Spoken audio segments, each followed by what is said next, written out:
Brought to you by Agilus Diagnostics.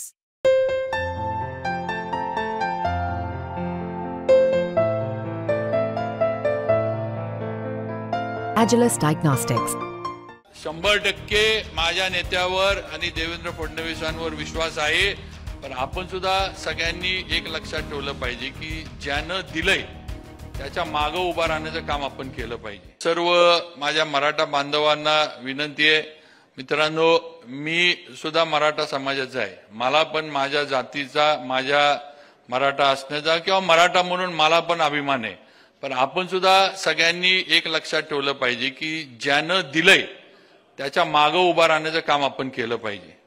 ज्यांनी आपल्यासाठी निर्णय घेतला हे आपण मान्यच केलं पाहिजे. आज राजकारणाचा विषय आला की लोक वेगवेगळे लगेच जाती धर्माचे हे लावतात आणि वेगवेगळे त्याला म्हणजे वेगळ्या चष्म्यातनं बघण्याचं किंवा आपल्या पुढे वेगळ्या एका दृष्टिकोनातनं मांडण्याचा प्रयत्न करतात. पण वस्तुस्थिती ती नाहीये.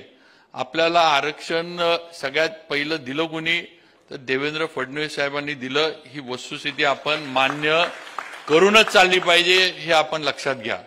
हे आरक्षण टिकणार नाही. त्यांनी ते मुंबई हायकोर्टामध्ये टिकून दाखवलं, हे पण आपण मान्य केलं पाहिजे.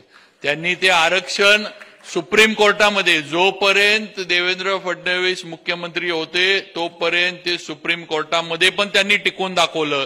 हे सुद्धा बंधू भगिनींनो आपण लक्षात घेतलं पाहिजे, मान्य केलं पाहिजे. गेलं कधी ज्या वेळेला फडणवीस साहेबांना पद सोडायला लागलं किंवा जे त्यावेळेला पदावर नव्हते त्यावेळेला हे आरक्षण गेलं, ही वस्तुस्थिती आहे.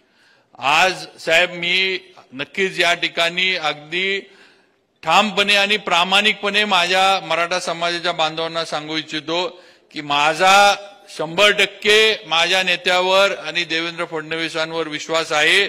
उद्याच्या काळामध्ये आपल्याला जर आरक्षण कोण देऊ शकलं तर ते फक्त देवेंद्र फडणवीस आहेत, एवढं लक्षात ठेवा.